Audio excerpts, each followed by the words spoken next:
What's up, everybody? It's James coming to you from the Nerdy Mewzings Podcast studio, aka Washington State. Normally rainy Washington State, but actually we're getting up into the 80s here this weekend, which should be nice. I'm here with my guest, Mr. Will Robson. How you doing, Mr. Robson? I'm good. I'm not in Washington, but I am from also a notoriously rainy place known as We're both England. right there, huh? Yeah. We both have that going for us. What's the weather like there now? Beautiful. It's been really nice, and yeah, it's going to be a nice hot weekend. I'm going to garden and golf, as every good comic book artist and writer should. Beautiful, beautiful. And you're in England, correct? That's right. Yep, I'm in England. Near the seaside in a small town near Brighton. Oh, sounds beautiful. So seaside, that definitely means you get a lot of rain, huh? Tons of it. Absolutely. Yeah. And annoyingly, like England, it always rains tons, but it's like England on steroids, basically. It's just raining all the time. So yeah, I know here, like, even when the weather is nice here, if we drive, because we can drive about 2.5 hours and be to a really nice beach with the ocean and everything here in Washington, but it's always notoriously cold and rainy and windy when you get closer to the water. So I assume the same as there. You're probably getting that. Yeah, luckily I'm not like sweeping in off the water. Yeah, luckily I'm not right on the seaside doorstep. I am a little bit far away. My dad has a house like on the seaside, and oh man, I went there the other day, and I felt like I was going to blow away. It was so windy, and I was like, "It's April. It's like feels like February. It's freezing." Yeah. Now, is it? Am I correct in understanding? Is it summer there right now, technically, or are you guys still in spring? Or it's spring, yeah. Okay, so still in spring as well. I love that I'm freaking British, and we're just talking about weather. That's such a stereotype. Is it's the stereotype whenever I tell anybody I'm from the Seattle area. Right. Same thing. Everybody associates here with rain. And, we do get a mix of nice weather as well. So, like I said, we're getting up into the mid-80s here this weekend. So, and for Washingtonians, that is like super hot. Like here, if the weather gets up in mid-60s, low 70s, people are in shorts and tank tops and walking around like it's summer because we're so used to it being cold and rainy here. Yeah, no, I mean, England's like that, just minus the cold. It does get cold, but it never gets like crazy cold. I have a neighbor of mine who's from Canada, and I see him in the middle of winter like walking down to the shops in a t-shirt and shorts. Exactly. And it's January, like he's like, this is nothing. But I used to live in Vermont, so when I first moved back to England, I was like, this is not cold. Like, this is a lovely day. Yeah, you have different perspective, right? Yeah. Yeah. Well, I know everybody, is listening to this to hear about the weather and where we live and all that good stuff, but we should probably start to do a little introduction. I think we were talking earlier before the podcast started that we kind of met back in the days. People, it's funny, this new generation, forums is kind of I guess Reddit is the closest thing to forums nowadays, but there used to be, internet forums where you would go on and, or even more old school terminology, a message board, and you guys we would get on there and we would interact with each other. You could have a username and everything and get in and put text-based posts about what you were talking about. And many years ago, there was a really cool forum for aspiring comic book artists called Digital Webbing. I don't think they're around anymore. I'm not sure. No, I'm not sure either. Honestly, I haven't thought about digital webbing since you said that word. It blew my mind. Yeah, I hadn't thought about it until I was kind of racking my brain about how we met and everything. So I think I connected with you back then, and Ryan Otley and a lot of other up and coming artists back then before you guys, kind of got your break and made it in. And then I know we had a connection through Jonathan Rector, who's still very active on his Patreon, and I'm not sure if he's posting as much on YouTube these days, but I think I've seen him do a few things here and there. But back then he did a lot of art instructionals and things on on YouTube and specifically like digital art. Because I know when digital art was real new, he was kind of one of the first people to get on there and do tutorials for Clip Studio and all that good stuff. He inspired me to get into digital art because before that I was doing traditional, and then I saw his videos and I saw how it made the process of making comics much faster, and that sort of led me to reading Freddie Williams' book, How to Digitally Draw Comics the DC Way or something like that. I think it's over here on my gigantic bookshelf somewhere. And I used to draw it that way for years and years, but I've changed now. I pretty much go from pencil straight to inks, but full circle. Well, Freddie, not to interrupt you, but speaking of Freddie, he had that whole like system. Remember the book was very systemized, and like he had this whole elaborate process because he was doing it all through Photoshop because there was no, comic art specific apps and things like there are now. So you've done a full 180, and you're more traditional now. I work mostly digital. I do some traditional inks if I think the page is going to sell. If it's a splash page of Deadpool, it'd be silly. Of course. Get that traditionally done, but I still do a lot on the computer as well. Like it's not always fully. Like there's some lines that are digital, and I tell people that buy the pages and stuff like some of this is digital, if that's all right, and people are usually okay with it. But Freddie Williams, I actually just talked to him the other day about coming on to do a variant cover for one of my next Kickstarter projects. So and he's like, yeah, absolutely. Sweet. So that's just like full circle awesome for me as a guy that decided I'm going to start drawing comic books and pick up his book to now he's going to draw some of my creations. It's just awesome. That's so amazing, man. Yeah, that has to be very surreal. It is. I mean, it was surreal with my current book with Tony Moore drawing the cover to my zombie book. Like I've been reading, I was reading Walking Dead. Tony's amazing. Like since 2005, I remember picking that up because I was such a huge zombie fan, and I loved his work on The Walking Dead. I love Charlie Adlard on that book as well, but Tony Moore has that cartoony edge that like I personally love, that influenced my style. So having him, the great thing about getting in the comic industry is you get to start working with your heroes. It's awesome. Yeah. I remember falling in love with Tony's work through The Walking Dead as well, and definitely preferring it, even though I liked the other art. It was definitely my preference was when he was on the book. That's like, I have all the collected editions and everything, and I would just pour over his stuff because I loved his style so much. Just amazing stuff. He did covers on the series for a long, long time as well, which was great. And he's a fantastic artist. I just love...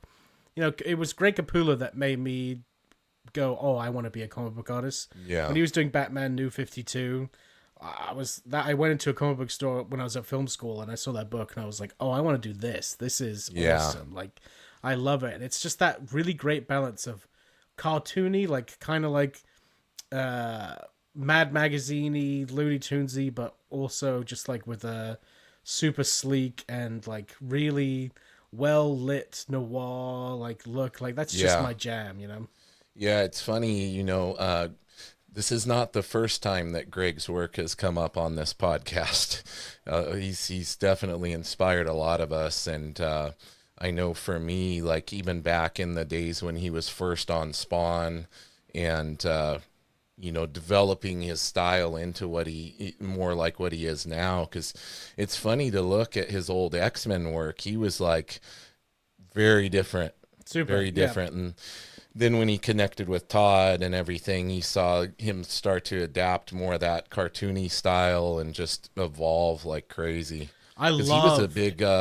He was a big like John Buscema guy. Yeah. He came up on John Buscema, and that was where he was heavily influenced. Yeah, you can see his Buscema work in some of his recent Marvel covers. Actually, like he's brought more of that influence back in, like especially the Thor cover he did recently. Like the way Thor looks, I'm like, that's pure John Buscema. But like, I love Capullo's Spawn work. Like that was like super inspirational for my early style. Like when I first broke into Marvel, because I had a bit more of a bouncier, like kid friendly. It's only kid friendly because I was too scared to add solid blacks to my work because I didn't truly understand lighting and shading yet. Yeah, that's my current struggle. My current struggle is lighting and shading. Absolutely. Well, studying Brian Boland is what changed that for me. And Okay. I never I'll thought, have to give that a shot. yeah, I never thought, well, here's the thing. Like, I listened to this great interview with David Finch from years ago, and he was talking about how he used to try and render just like Scotty Williams and Jim Lee, like just like the marker marks, like Yeah. and all the streaks, and he just couldn't do it. And then one day he decided to do like his super cross hatching that he does, you know, like the really thick, thin to thin, thin to thick lines. And his brain was suddenly like, oh, I get it, this works for me, and that became his style. I've kind of had that revelation myself with Brian Boland, like the old school feathering and rendering.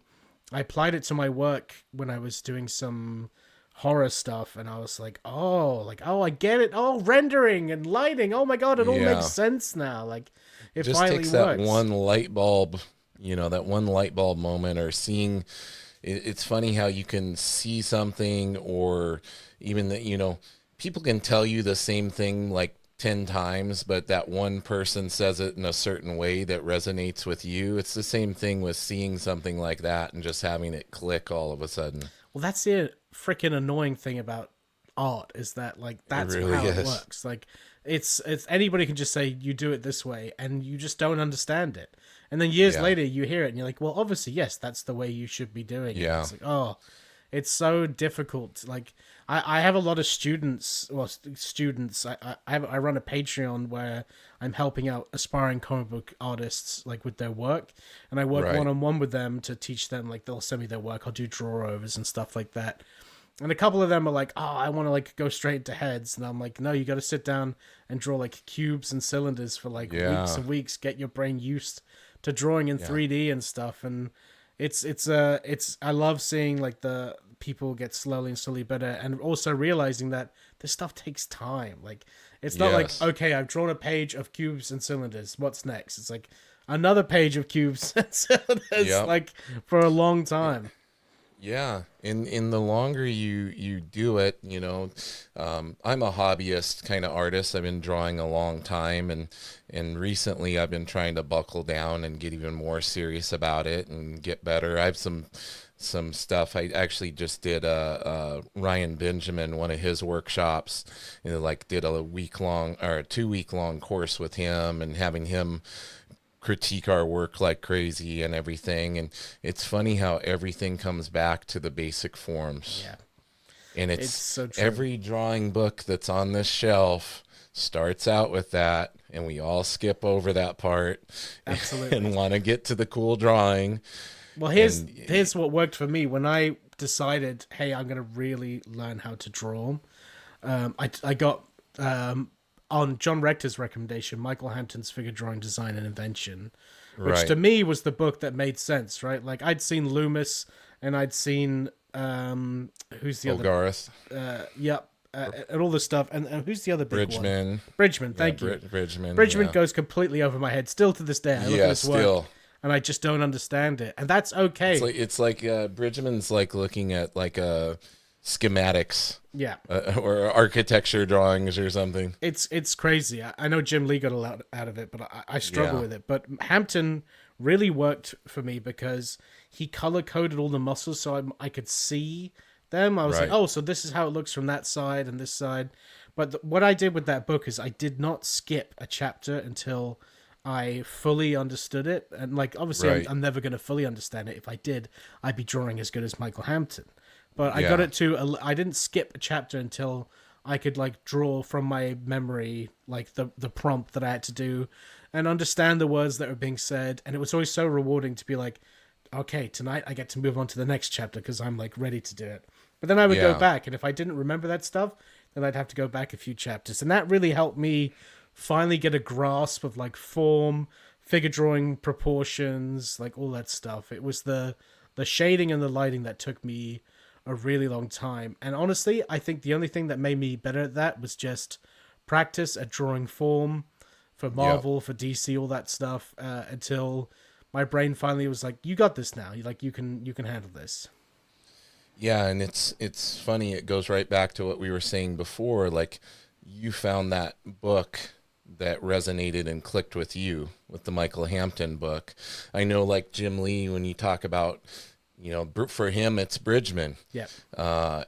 And I think it makes sense in something I heard that why that would resonate with him, because he's really into understanding how the mechanics of everything works. Mm-hmm. So one time he was talking, I believe, with Richard Friend, and who, by the way, another amazing resource and YouTube channel, and I'm on his Patreon too. He does, classes and everything, and I remember Richard Friend was saying that I believe that Jim Lee had drawn a motorcycle, and they were looking at this drawing he did of a motorcycle, and Jim Lee said, if that motorcycle was brought into our world, it would actually work. Mm-hmm. He's like, I literally drew it the way it would actually work. All of those parts are in the right place. And he's like obsessed with that, apparently. Whenever you see him draw anything mechanical, any kind of car, any kind of motorcycle, jet, whatever, it literally is that accurate.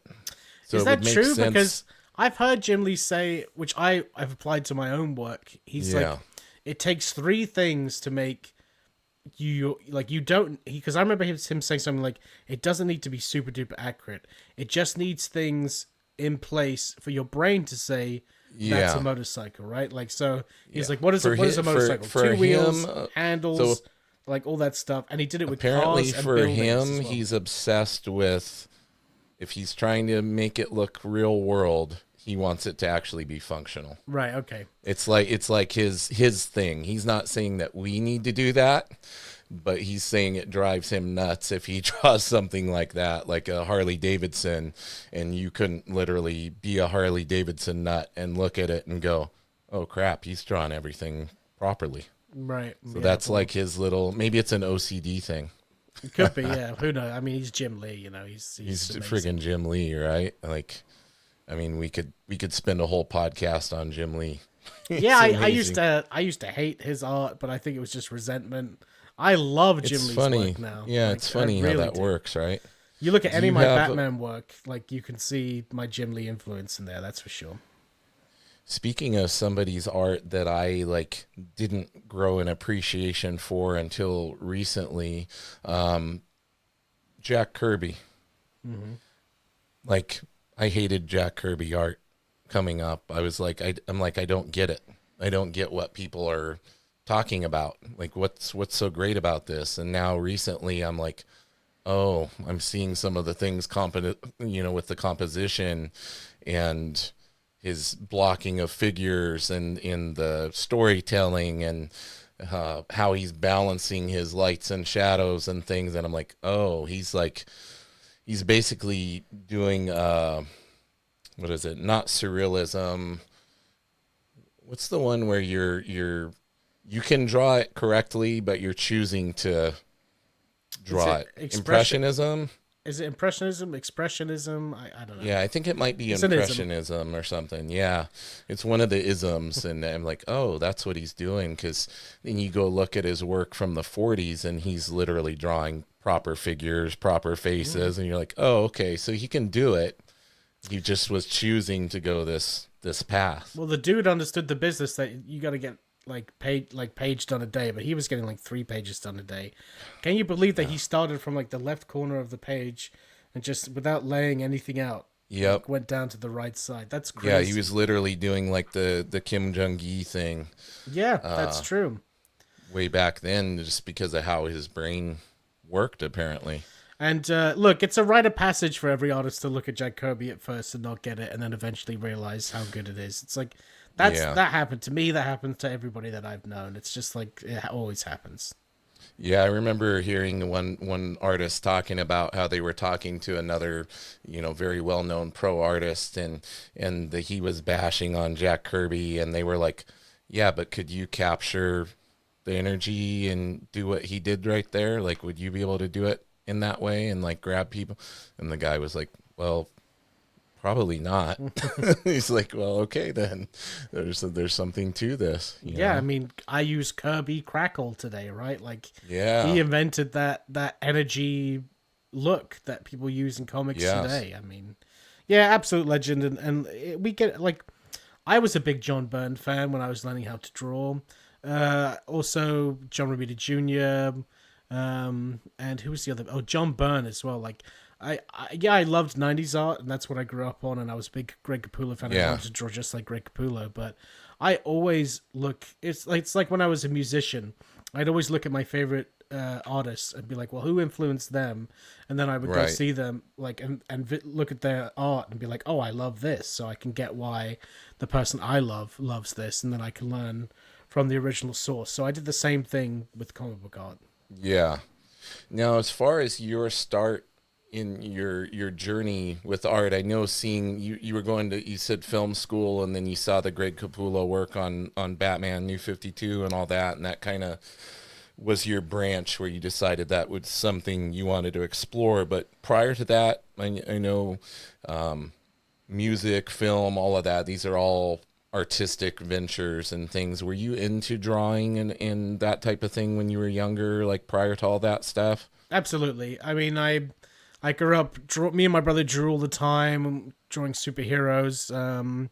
And then in high school, I was like drawing my own Daredevil versus the Punisher comic, like in the back of my book and stuff. So like you that. were into comics when you were younger then too? Yeah, absolutely. And I Nice. loved comics, and I loved comic book movies, but then I started to really like movies, classic. Like I know it sounds basic, but I loved Quentin Tarantino as a teenager. Like, go figure, right? And I said like, oh, I want to get into film. And it's so funny because I look at this like journey of mine, and it's like, no, what you wanted to do was tell stories all along. That's all you wanted to do. Yeah. You just wanted to tell stories. So I want to go into film. So I went to film school where I learned practical filmmaking, and I was making other people's stuff. And I was like, this is not what I want to do. I want to make my own stories. Like, I want to make my own film. And then I made my own film, and I was like, this is so expensive. Like, how on earth can I like, insane. how on earth can I go on to like find a career where, like, I'd have to do what Kevin Smith did and get a bunch of credit cards out to try and fund a film, and I was like, not in the position to do that. And then I just fell in love with Greg Capullo's art, and I got sidetracked in my mission because I was like, or in my passion, because I was like, oh, I want to do what Greg Capullo does. I'll be a comic book creator. Then I'll truly be happy because I'll be working on Spider-Man and Batman and all this stuff. Yeah. And that eventually led me to, after I graduated film school, I had a podcast interview with Jim Lee, David Finch, all these people, and they all said similarly the same thing. Like, oh, I took 3 years off, I lived with my parents, and I studied all day, every day, and eventually I got work in the comic book industry. So I talked to my parents, I said, give me 3 years, I'm going to live at home, I'm going to work in indie comics and work on my craft, and then hopefully I'll break in. Long story short, yes, that's what happened. So I did break in, and then I've been at Marvel and DC ever since, but whilst I'm working at Marvel and DC, I'm like, man, you forgot what your true passion was, which is you want to tell stories. Like, all I'm doing is drawing other people's stories. And I was like, this is not what I want to do. And don't get me wrong, I love working for Marvel and DC. It's a dream job. Working on Batman was incredible. Working on Spider-Man was incredible. Yeah, no doubt. These are childhood heroes. Like, even the opportunity to be a part of that legacy is just like, I cannot. And all the doors that working for these companies is open for me. Like, I just got back from Dubai because I was there to release my own comic and stuff, because that's what this career has opened the door for me to do. But I'm now stepping back into what my true passion is, which is creating stories. And that's why I've been so trying to kind of make creator own my full-time job. And it's going to take a while, but I launched my first Kickstarter last year for my little zombie book Outbreaks, which was just like kind of my proving ground for writing. Like, I didn't want to jump in fully with a big epic story or anything like that. I wanted to start small with some fun little stories that I can cut my teeth on to get better as a writer and figure out how all this production side of making comics works, right? Like printing and shipping and like talking to the direct Seeing market. behind the curtain, everything that goes into the production of a comic. It turns out I love it. I love making all this great. stuff. I love being in full control of like the final product and everything like that. And like, hiring like people I love to like work on the books and stuff. Like I'm like, oh, this is what I want to do. Like I just want to be the publisher of my own imprint and make my own stuff. And yeah, that's what I'm doing now. I mean, I've got Outbreaks live on Kickstarter right now, issue 3 with Tony Moore on the cover, which is just amazing. And then I was gonna say we gotta plug the hell out of this stuff, man, because I know I backed your first Kickstarter, Yes, and you I did. got the other one out, and it's just amazing to see like how that snowball effect has just gotten rolling. And I'm sure you learned a lot the first round through, that you've been able to make adjustments and go into these new campaigns with that knowledge and everything, and kind of getting into the flow. Like, what's that been like? I'm sure there's a lot of stress, but the ultimate like in product and seeing it all come to fruition has to be so rewarding for you. It is. It's funny. The only time I get stressed about making my own books is when I have to hand off something to somebody else to do, in the terms of Right. like sending my work to the printers and there's delays in printing, or there's been misprints and or like stuff. I was gonna say, like, get something back and the colors are off, or these kind of things. My last Kickstarter, I received over 600 comics, and they all had the wrong interiors printed in them. Oh They no! printed issue 1 and issue 2, and I was like, Oh my I was goodness! freaked out. That's Yeah. that's what stresses me out. And also, it seems to me that when I do one of these Kickstarters, because I don't pay myself to do this book, like Outbreaks is a wash basically, because Right. I just Passion project. passion project. I raise the money to Yeah. pay the colorist, to print it, and to ship it, and any extra money I make goes into the product. So that's how I was able Yep. to get Tony Moore to do a cover and stuff like that, because Yeah. we got overfunded and stuff. I'm hoping one day, I'll be able to pay myself for it. But You will, because that process that you're going through, that's the exact same thing I did with my business. And I know my livelihood would cross over into this, and people would know, like, people who know me know I'm a full-time martial arts instructor. I teach Brazilian Jiu-Jitsu. I've been teaching that full-time now for, gosh, I think this is like my 21st or 22nd year. I don't even know, teaching full time. And that's my livelihood. So comics and everything, art's my passion and all of that. But that was my thing as well. When I first started teaching jiu-jitsu, I wasn't charging money, anything. I was just getting the exposure, helping people. And it comes back around from there, man. yeah, Doing it and not worrying about just doing your passion and not worrying about making money off of it and all of that. Eventually it does end up to be where you are making a livelihood off of it, but it's because you're following your passion and you're putting your heart and soul into it, and it really pays off in the end. absolutely. I mean, it's it's like I said. Look, I still work for Marvel and DC. That's my bread and butter. That's how I make a living. Right. And but there's just like the best job I've ever had in comics was making my own comic. Like just Yeah. the creative satisfaction I have every day when I get a chance to just like work on my stuff. It's like it's just like I was like, oh, this is what life. This is like the classic old saying like, if you love what you do, you'd never work a Yeah. day in your life. I always thought that was cliche garbage, but Yeah.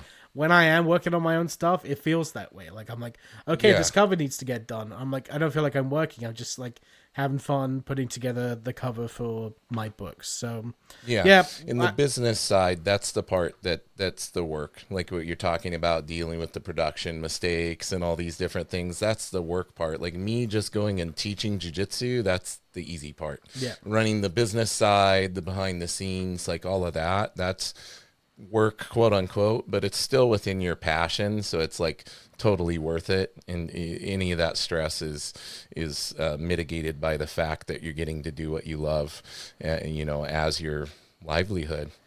So it all balances out in the end, I think. yeah, and it's like with Outbreaks, I'm trying to go for 50 issues at least. Like I listened to an interview with Todd McFarlane, who Yeah. I just love hearing him speak. He's so motivational for me because he's so like, your life's up to you. It's only you that can Yeah. solve it. Look at me. Look He what all really I've has accomplished. that. he really has that dialed in these days. Like that's kind of any interview he does, he makes sure he relays that to people, and any public talks he gives too.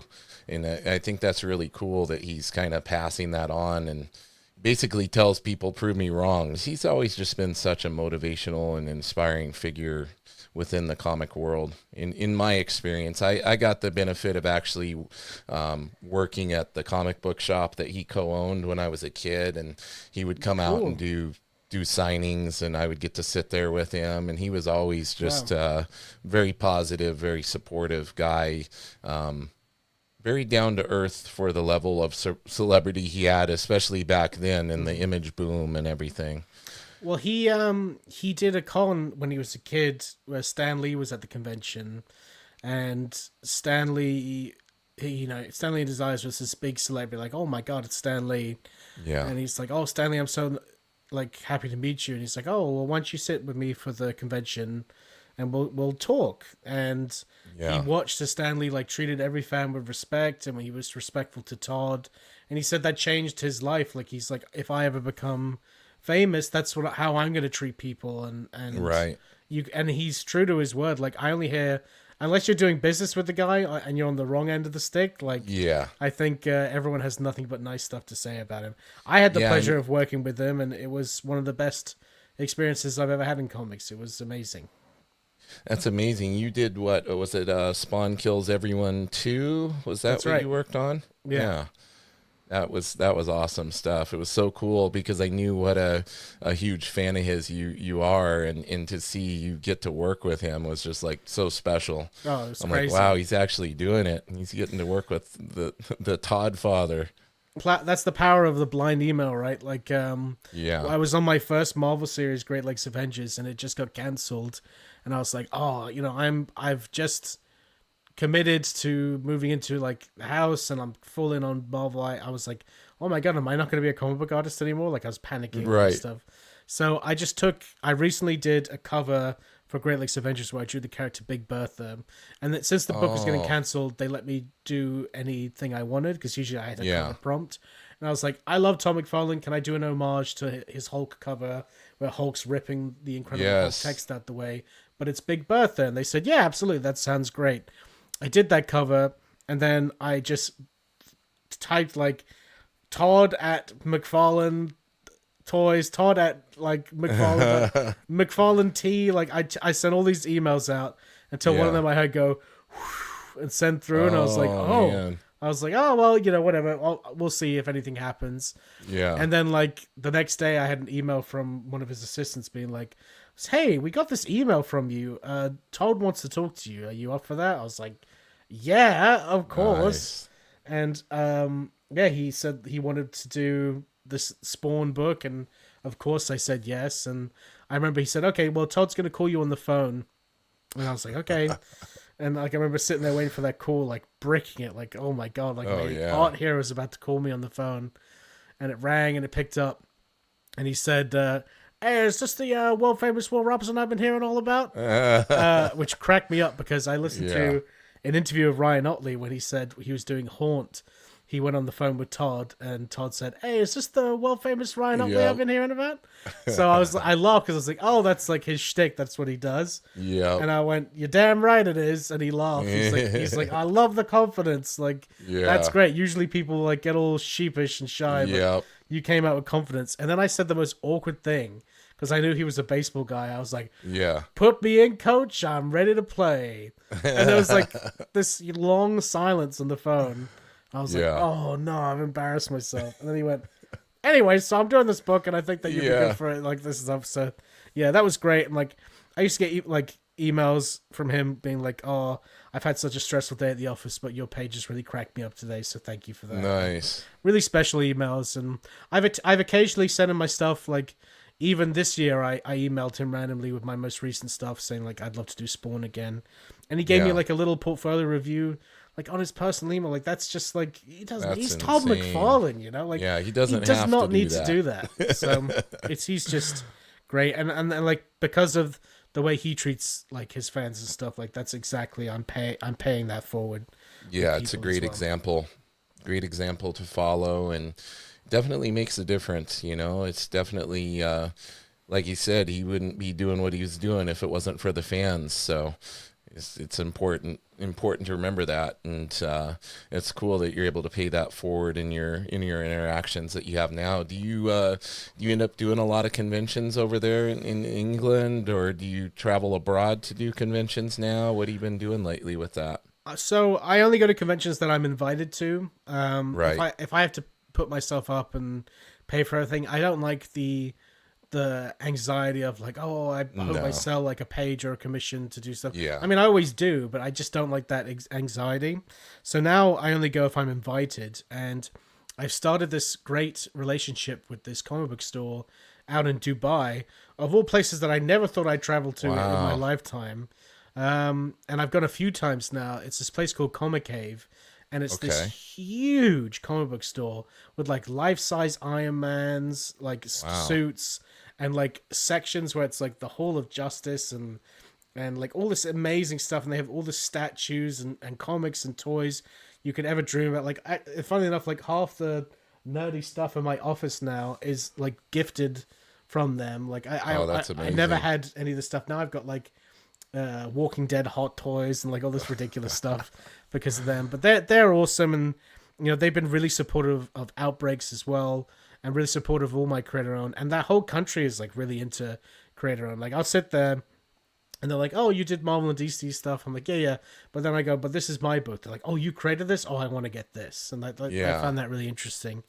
It's a That's crazy part of amazing. the world. Like Dubai just looks like Metropolis. Like it's just It the really future. does, and I've been seeing a lot more of it because a lot of they're really big into arm wrestling there too. Are they So really? Okay. a lot of the most prestigious arm wrestling competitions are being held in Dubai. So there's Wow. one called King of the Table, and they do that there, and just seeing again, their passion for arm wrestling, they're treating all the professional arm wrestlers like kings, and having a great experience when they go over there. And it sounds like similar for comics and in what you're doing. Like, I think, wasn't there just a big convention over there or something? I feel like I saw that Ryan Otley was over there for a convention or something recently. Yeah, they have MEFCC, which I was at a couple months ago, which is in Abu Dhabi.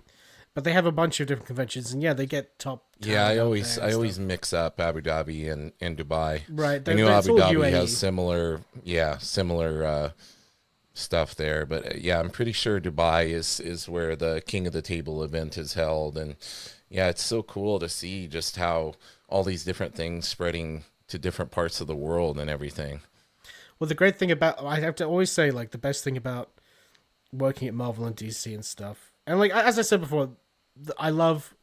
Well, I want to work on my own stuff, but like, hey, if Marvel and DC was like, "Do you want to write and draw this character?" Yeah. Yes, immediately. You know that's an absolute dream. But I forgot my train of thought. What I was going to say there. Oh, the greatest thing about being a professional artist is I think the travel you get to do. Like because of me sitting down deciding I wanted to draw cool pictures of Batman. I've Yeah. traveled all around the world on somebody else's dime and seen a bunch of like I've been to Malta and Scotland, Dubai, and all these other places, and it's crazy to think that just like drawing a picture of Spider-Man punching somebody like Yeah. can do has that much power. Yeah, it really does. Like for me, like I wouldn't have traveled probably at all if it wasn't for jujitsu and people Right. bringing me out for jujitsu seminars. And now I've gotten to see all different parts of the world and, travel all over the US and Canada and everything, teaching seminars over the past, all these years. And it's like, man, I probably wouldn't have explored the world as much if it wasn't for this. And isn't it Yeah. cool that my passion has brought me here? And oddly enough, made a lot of connections through jujitsu in the comic book world. So a lot of people don't know, like longtime Marvel artist Ron Garney, who also does Keanu Reeves comic Berserker and all of that. He's a black belt in Brazilian Jiu-Jitsu. Right, and So I know yeah, Mike Diodato Jr. is always posting yeah, him and like then doing like Lionel Yu, he's a jiu-jitsu guy too. He's a right. purple belt in Brazilian jiu-jitsu, a longtime jiu-jitsu guy. So Yeah, it was hilarious. I was teaching a seminar in Connecticut of all places, and it was a seminar benefiting autism charity that we were supporting, me and several other instructors. And I walk in and I look across the mat and I'm like, that's Ron Garney. I'm like, oh wow, that's right, he does jujitsu. And I went over, I said, hey, I know who you are. I'm a huge fan of yours. He goes, oh, I'm a huge fan of yours. I follow your page for your jujitsu and That's everything. awesome. And that was like 8 or 10 years ago, and we've been close friends ever since. Like last time I went out there, he had me over to his art studio and watched him work and everything, and gave me some drawing tips. And it's like, wow, how did this happen? Where I'm making all these connections in the art world through a martial art. But I guess martial arts is kind of an art It's the form arts. as well. It's the arts. So Yep. circling back, I wanted to ask you, with your love of film and all of that, did you find there were things that you could take from your work in film, whether it be pacing, framing shots, all of that? Did you feel that helped you kind of were you stronger in those areas when you got into comics as a result of that? Do you think you picked up those things a little bit quicker than other areas of your work? Absolutely. I mean, I studied screenwriting, and I also studied cinematography, and lighting. So many applications of cinematography are just used in Yeah. comic books. And it's so funny because I see a lot of artists that I train and help. They come to me and it's always weird when someone comes to me like, I have amazing anatomy and lighting and shading, but I just don't know how to tell a story. I'm like, wow, for me it was the complete Yeah. opposite. I was like, I can make a stick figure, like you'll go from point A to point B and it's a clear story, but I struggle with everything else.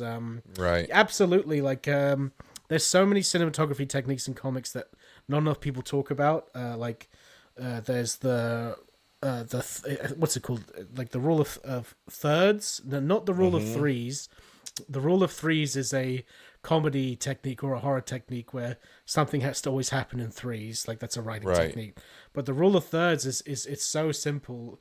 If when you go on Instagram and you're changing the shape of your picture and it Yep. cuts the picture into 9 squares, Yep. that's the rule of thirds. And basically, what I do is I draw that over every single panel before I Yep. start it, and I make an even rule of thirds cut into 9 squares. And basically, you have to have an action happening, usually where one of those squares interconnect, because it makes like Right. a square right in the middle. So you choose one of the dots, and you can have like like one head talking on one of the dots, one head talking on the other dots, or directly in the center. And I just like, if anybody's interested, just Google the rule of thirds cinematography, and you'll see examples of it in Jurassic Park, James Yeah. Bond, like every single movie you can think of, even Literally everywhere. Mandalorian. Like it's just like standard stuff on how to just frame an excellent shot. I had a buddy of mine who's an amazing artist from what's it called? My mind's going blank. Anyway, I had this amazing artist reach out to me. Always loved his work, and I showed it. He's like, oh, sometimes like my shots are like a bit funny, and I don't know why I'm not choosing them right. And I showed him this rule, and like he's like, his mind has been blown. He's like, I never knew Yeah. about this stuff. Like this is like secret next level stuff. I'm like, it's really not. Like it's It's like, really basic. yeah. Yeah. And the other stuff like that is so important to me is foreground, middle ground, and background.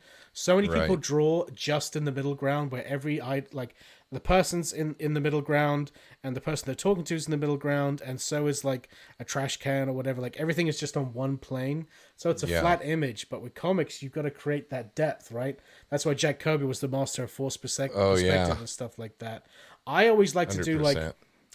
extreme foreground, middle ground, extreme background, because it's comics, right? You got to crank it up to 11. So, Yeah. like, I like to have like a trash can lid, like right in the front, in one of the rule of thirds intersections, the character in the back, like the middle ground, and then like a building all the way in the background, and it just like creates this huge piece of depth that Yeah. is great. And then the other thing is like a lot of people don't like know about eye focus when it comes to negative space and positive space. Where like if you let's say you have a character in a black suit and you put them in like a white room, you're going to be looking at the guy in the black suit. You're not even going to pay attention to the white black room. is where your eye stops, right? Or you could do it the other way around, but it's a guy in a white Right. suit in a very dark lit room, and like you should know that you're like if you over render stuff and like it's all crazy, your brain's going to go, I have no idea where I'm supposed to look. What's the focus point? And usually the focus point is someone's face. So that's like those three things are like stuff that people don't really talk about that are from film that I think really apply to comics. Definitely. Did you ever pick up those framed ink books? Have you seen those? They're excellent. Yeah. There's some really good stuff along those lines in there for anybody listening or watching this. Like they've got some really good. It goes into all that kind of stuff. It does, yeah. And in extreme detail. yeah, it's really good. Well, that's really cool. I noticed a lot of artists will recommend people look at film. And they'll say, "Oh, you should look at film and look at how the cameras are set up." And that's one of the things I always loved about. One of many things I've always loved about Greg Capullo's work is just his shots that he chooses, and even McFarlane, because I think that's where Greg got a lot of that from too. McFarlane would always do like the camera shot looking through Spider-Man's web or looking through a spider's web, and like play where you place the camera. Like so many people do, just like straight on or something boring, and don't really think like. It was actually Jack Kirby that talked about having an unlimited budget. Like his only cost was the pencil and his paper. Like the only budget constraint was his mind. So he's Absolutely. Like, I have an unlimited budget, and I can literally whatever I think of, I can put. And I think that it's a matter of people realizing that and not placing limitations on themselves in that regard, because you can literally go as far as you want with it. If Todd McFarlane was a film director, he'd be Sam Raimi making The Evil Dead, right? Like just like shots in crazy places, like absolute bizarre this and wacky stuff that just works so well.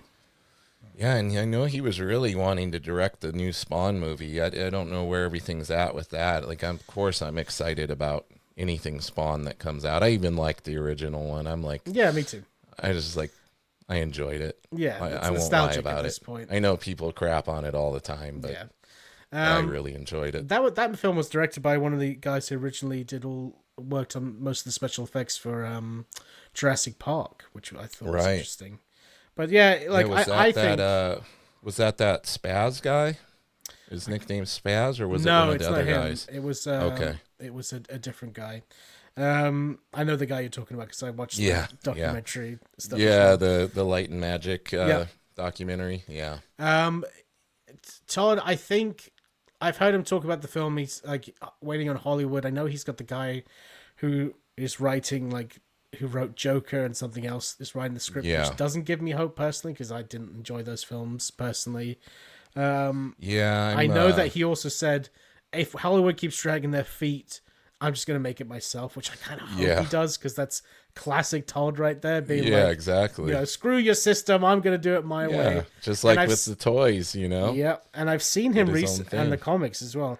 I've seen him recently, like, doing a lot of auctions and selling a bunch of stuff, and I'm like, do you think he's, like, getting ready to fund his own movie? Like, is that what he's doing? Like, I don't know. Wouldn't surprise me. Yeah.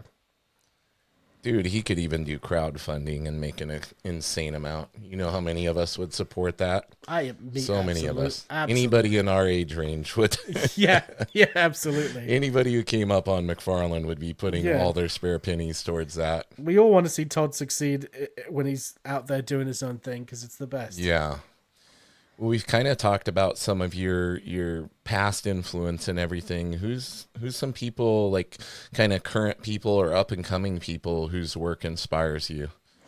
Let's see. Newer people that inspire me. I'm getting inspired. They don't even necessarily have to be new, but like in this generation of artists now who are like currently working, is there anybody whose work really like excites you? I love what Victor Bogdanovich is doing. I know he's a Capullo kid like me. Yeah. But, he used to be a bit more carbon copy Capullo, but he's gone off and he He's definitely got has his own. Yeah. Got he's his got own style now. he's got that storytelling down. Like his stuff is so atmospheric, and I Yeah. think he's stepping now into his own creator-owned stuff as well. Nice. I Yeah, just I always discovered, love his stuff. yeah, I just discovered this artist called V. Ken Marion, who I know is Oh yeah. a known guy, but like he just passed me by, and his stuff is like I love. It's like that, just that really like Brett Booth feeling, like Yep. 90s like great line work stuff. And he's also got a Kickstarter live as well, so we like did some cross promotion stuff. Nice. And then there's this new kid out there, Joshua Durstein. I don't know if you've seen. Yeah, this he's kid. actually going to be coming on here. Yeah, Is I'm he a really? big fan of his stuff. Yeah. So he is like, yeah, you know, you just see certain people where you're like, all right, that guy's going to be pretty like big in the industry. Yeah. I think that's what it holds in the future. Funnily enough, he's going to be doing a cover for me for my next comic book project. Oh, awesome. But I know the thing with him is that because he was actually in my Discord server where I was like teaching artists and stuff. Right. And the thing that he needed teaching was obviously not anatomy or shading and all that stuff. But I it was crazy because I was like, man, your stuff is like so exaggerated. If you just like learn to tighten stuff up, he's like, well, I actually already know how to do all that stuff. And he showed me his art where it was more in the line of like David Finch anatomy and stuff. Interesting. I was like, holy crap! Like, why are you doing all of this crazy exaggerated stuff? Like, Yeah. you're like immediately like up here when you stop doing that. Like, sure, you could do a little bit of it, but like, Right. man, like you are like crazy. The problem with Josh is that he's very slow, right? So like if Well, you got he Josh, loves that crazy rendering, man. yeah, if you put Josh on like a main title, he would not be able to hit that deadline. But I think Right. that's something that he can work on. And I'm Definitely, and he's still so young too. so young. And I think I'm very, he's only like 18 or Yeah. 17, 18. I think he's so- 19 now, but I'm very there you invested go. in his future, and I wish him the best. Hey, I love his work. I'm hiring him, right? So Yeah. it's just, and it's crazy that he's a guy that has not been picked up by Marvel or DC yet, but everybody knows who he is. He's got Yeah. a huge following. I just saw him at a convention with like Stegman and stuff, so I'm like, who's going to be the first person to be like, all right, let me give this kid Yeah. a shot? Yeah, there's several like that. I'm going to be having Rob Willis on here. Have you I'm not seen familiar his with stuff? that. No. Oh, dude. So his Instagram is who is Rob Willis, and his stuff is insane. Like, go look at it after the podcast or pull it up. Like, it's I'll add it's it. really as we're cool. chatting. Yeah, I actually I've been following his stuff for a while, and I was like, how has this guy not been Oh, wow. picked up? Like, maybe he has, I don't know, but like the level of detail and lighting, and like, and you'll see like when he first starts working on something, like he'll do the process and you'll be like, oh, that doesn't look like much, and then by the time he's done with it, you're like, holy hell, how is this guy doing this? This is amazing stuff. Yeah. Yeah, well, might have to get him for a couple Yeah, of so one of my now stuff. see, yeah, so he's another one where I'm just like Josh. I'm like, man, how are these guys not? Eventually know. it's gonna happen. And There's I so never many cracked- people. I've never cracked the code on, like, I just see like he's got 22,000 followers. Like Yeah. I've got 2, and I've been working a decade in the industry. I don't. Right. I'm so crap at social media. Like these young people, they know social media so well Yeah. that they can Yeah. really use it to their advantage to get work. And if you're out there and you're listening, and you are a young person that's like into arts, use social media, especially Instagram. I know for a fact that the editor of every Spawn comic always looks up hashtag comic art, hashtag Spawn, and all that stuff. Yeah. So, like, if you want to get your stuff out there, people are hiring actively. It used to be Twitter, right? Like, I used to get work. Funnily enough, I worked with Kevin Smith through Twitter once, where Right. he was looking for cover artists, and they had an association with New Jersey. And I was like, oh, I grew up in New Jersey, and Yeah. so I was able to do that. But Twitter's the Wild West now, and Really is. and no one's connected anymore because they changed all the algorithms, so you're never caught up with stuff. Instagram seems to be like the best place now.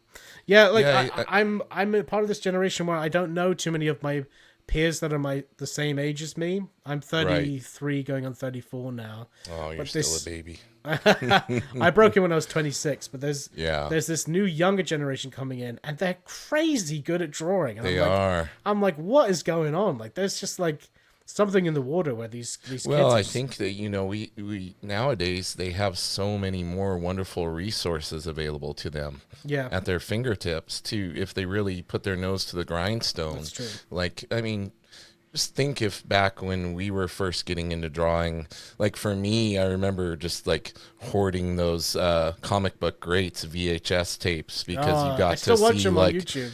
yeah, I have them sitting on the shelf over here, and it's like Nice. you get to, I get to watch Jim Lee draw for 5 minutes, or maybe I can learn something from watching Todd and all of this. And now you could literally spend hour after hour on David Finch's channel, or great channel. Richard Friend, any of these And guys, Proco and is go like on. on full comics now as well, which is awesome. Proco, Ryan Benjamin. I've had some comic book artists come up to me being like, "Oh, I used to watch your YouTube channel on comics like before I broke it and stuff," and I'm like, "Oh, that feels like yesterday." Like, what are you talking about? Like, they're like, "Oh yeah, when we were watching it like 13 years ago." I'm like, 13 years, like, Christ. Yeah.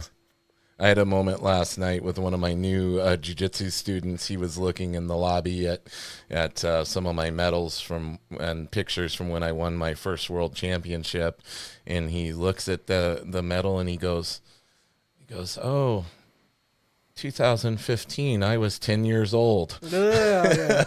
Finally, and like, I go, sorry. yeah, it took me 10 years to finally achieve. I got my black belt in 2005, and I was, giving that talk about how, like, keep going, because it took me 10 years as a black belt before I even won my first world title. And he goes, "Oh, when did you get your black belt?" And I said 2005. He goes, "That's when I was born." I was like, oh, jeez. I feel so old right now. Well, my wife is 5 years younger than me, and she always plays this horrible prank on me when I'm like, if I'm talking about like when I was a teenager, she's like, "Oh, when you were a teenager? Yeah, so you were 16? Yeah, I was 11. So yeah, I'm like, my stop wife's it. 5 years. My wife's also 5 years younger than Oh, me. really? Yeah. So she always plays this prank, like, like imagine if you were trying to hit on me. Then I'm like, stop it! No. Please stop. Yeah. So the current Kickstarter, are you on Kickstarter? Is that the one you use? I am. Yeah. Okay, I didn't want to mess it up. I figured, I remembered it was Kickstarter, but I wanted to be sure. But I saw that got funded like super quick this time around. In less than a week, it got funded, which is amazing. Yeah. And I was asking for more this time around because with every campaign, you find that stuff like you never ask for enough, like printing costs and shipping. Yeah. Like it all is so expensive. So I gave myself a little bit of padding this time, and so again, we are overfunded, which is amazing. And I'm going to use that money that we got overfunded to start funding my next project, which is called Mobster Mash, which is about classic movie monsters as mobsters, all in a turf war over a 1950s Texan town. So this is That's awesome. This is like next level for me because this is a mini series. Like Outbreaks is my ongoing. It's like if you love zombies like I do, I'm a huge zombie fan. Then it's the book for you because we're doing all these different fun experimental stories in the zombie world. That it's just a great time. But Mobster Mash is going to be like, right now I'm writing it. I'm like, this is like my magnus opus. Like I'm putting my all into it. Like it's like my Sopranos, The Wire, like Goodfellas, like all of it wrapped up in one. And I'm just like, all my passion for film, passion for like Tarantino and all this stuff is going into this book and like pouring it all in there. And I've got some really cool awesome. people lined up. Like I said, like Freddie Williams is going to be doing a cover. Joshua Durstein's doing a cover. Declan Shalvey, Nick Patera. Like it's going to be really, really awesome. All-star cast of artists on there. That's amazing. Are you doing some of the art, or are you just mainly focusing on the writing? So with Mobster Mash, I'm going to be fully writing and drawing it. Wow. Because when it comes to Outbreaks, I draw the backup story and and a couple of introduction pages with my character, the Maitre Z, who's basically the Crypt Keeper, but in my book, he's like a zombie. I always draw his pages, and covers as well. But yeah, Mobster Mash, it's full on me. Like it's not someone else drawing it. So I am going to be trying to raise a bit more for that, but I'm hoping I'll be able to do it. I mean, with every Kickstarter, I'm learning. I'm able to raise more. I'm building more of a fan base, and I think people are trusting in me to give them a solid project and have fun as well. Like the best thing about running Kickstarter is I love doing the fulfillment because the last one we did, I put everything inside a popcorn bag because the Outbreaks has to do with the movie theater. So like you get it in a popcorn bag, and my wife like made us put gummy eyeball sweets inside everything.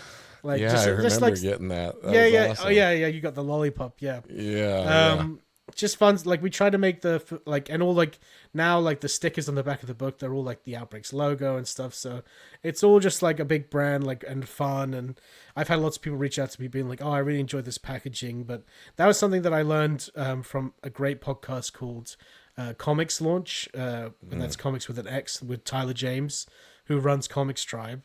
And he's like the Kickstarter master, right? Like he's raised so much money, and he's like, "Look, if you don't make your fulfillment special, you have to remember this is the final impression you leave on a backer, a customer, and a supporter. So if you just chuck it in a box and give it to them, it's not going to be that great. But if you make it like fun and an event, people will remember that, and people will want to continue. Like they'll remember, hey, the next time I'm going to come back out for it." And I was like, that's so true. Like treat the customers the way you want to be treated, right? Yeah, makes it special.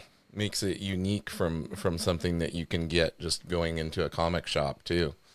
Absolutely, just going in and pulling something off the rack compared to getting kind of a little whole personalized production in the mail is pretty cool. Yeah, I mean that's why like with my stretch goals, I try and make it so everyone gets freebies, right? Like exclusive trading cards, bookmarks, like all these fun little things that make everything really special. Like the nice thing about having Tony Moore on is like I got to make just the inks only of his cover as like a special trading card that is like really like I've made it like limited print, so it's a valuable piece and all this stuff because I was like, okay, I'm a very fussy collector myself. I don't just grab everything.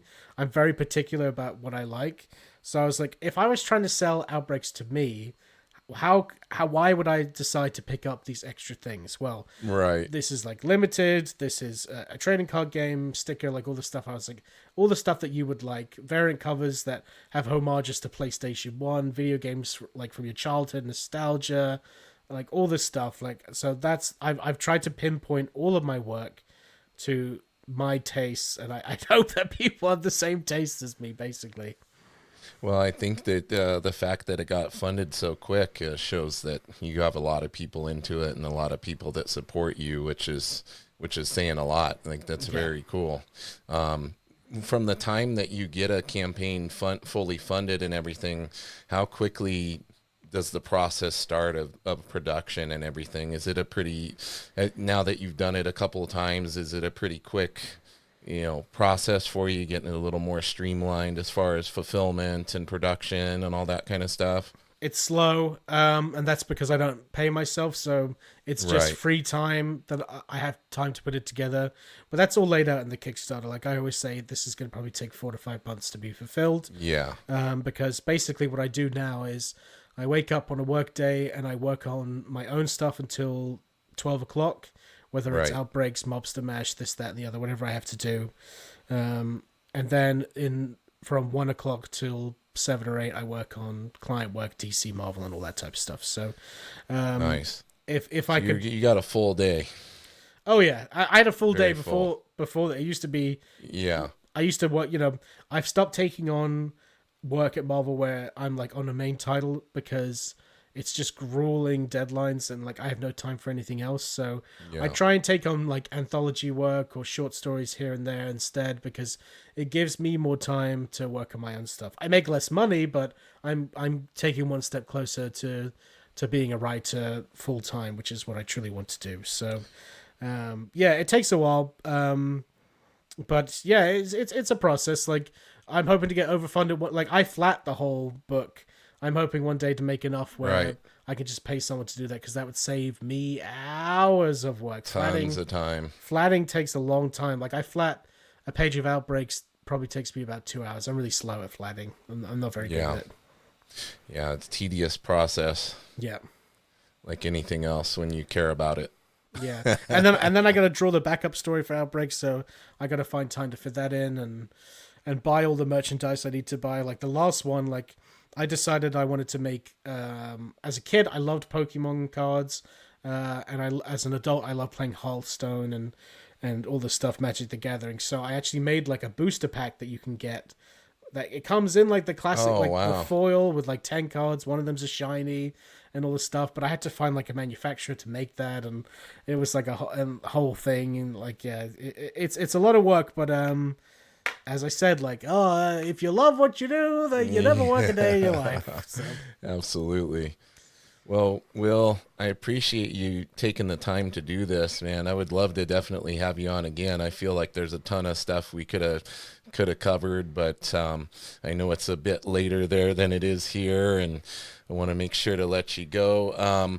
For anybody that wants to follow you, let them know about where they can find you on social media, where they can find the Kickstarter campaign. Even though it's already funded, can people still get on there and make sure they get it?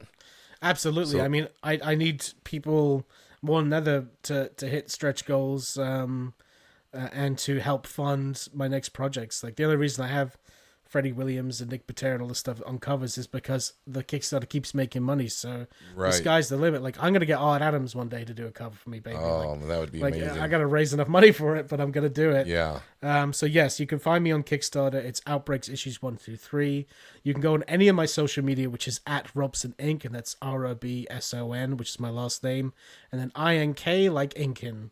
So that's Robson Inc. And you'll see me posting about Outbreaks all the time. Or you can head to my website, speechcomics.com. That's my comic book company.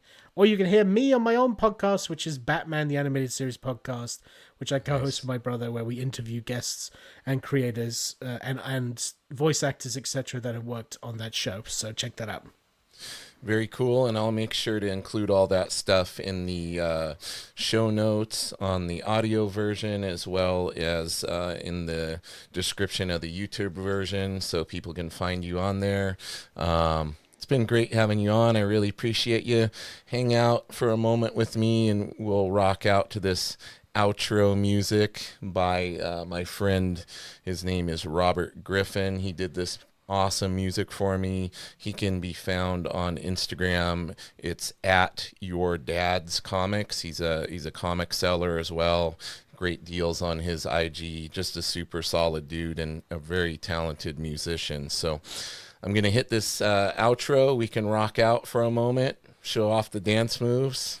We'll be ready to go. All right, Will. Well, thank you, my friend. Thank you for having me. Here we go. Let's hit it.